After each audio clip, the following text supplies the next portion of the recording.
Thank you, Deputy Speaker. We have lots of motions come into this place, and some are more important than others. This is as about important as it gets, because it refers to the fundamental right, which is freedom of speech.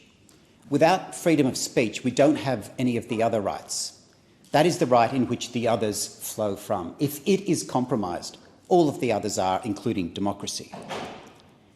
We also see in a lot of these motions and the response to them a political syllogism, where we identify a problem that we can all agree on and we say, well, someone must do something.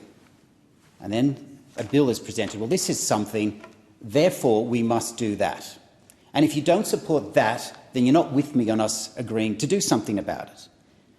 The problem is that when a bad bill is presented, you either amend it or you throw it out.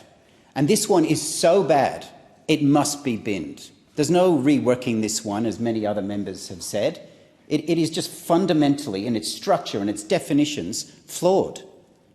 We saw the member for Warringah referred to the practice in the courts for misleading and deceptive conduct. I've conducted trials with that section. It's Section 18 of the Australian Consumer Law.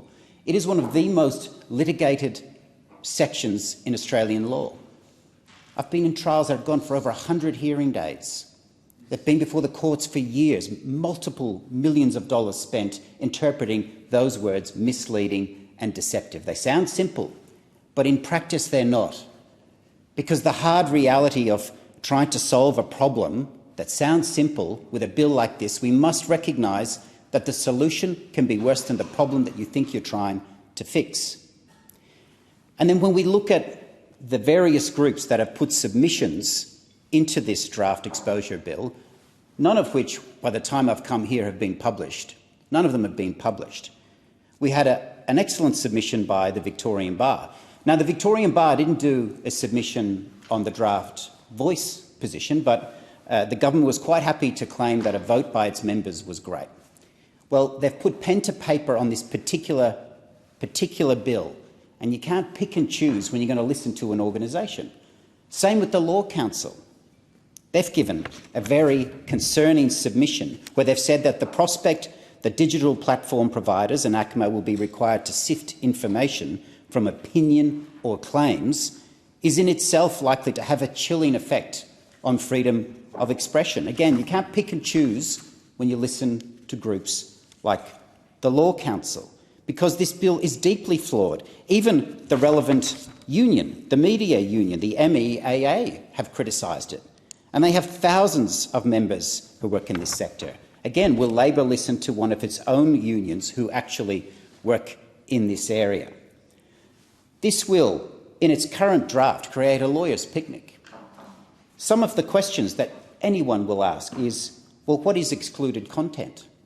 And there's enormous carve-outs within this provision. We've heard many members, including the members for Goldstein, talk about the rise of Trump, and they saw it firsthand, and we could have our own January 6 moment.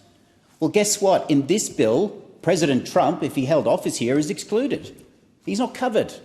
He gets a free pass, but no one mentions that. And that's the problem with this. It creates status of opinion. So an Australian President Trump, he's fine. But a man or a woman or a boy or a girl on the street, that's not fine.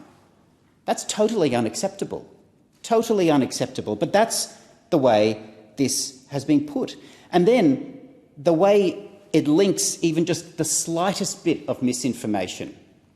It says that it's reasonably likely to cause harm or contribute to harm. So if there's a paper or a post that's been written, one sentence or one line that could cause or contribute to harm would mean that that could be censored. Now, again, we've heard from the government that, well, ACMA won't be doing that. They'll just be creating a regime for the tech companies to do it. Well, they are in the business of making money, and they're going to be extra cautious. They don't have the time or the staff to sift through these.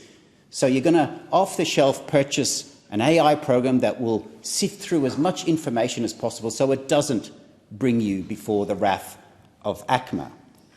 And then in all of the other carve-outs, what does news content mean? What does academia mean? And why should politicians and journalists and professors get a free pass we should all be subject to the same free speech laws.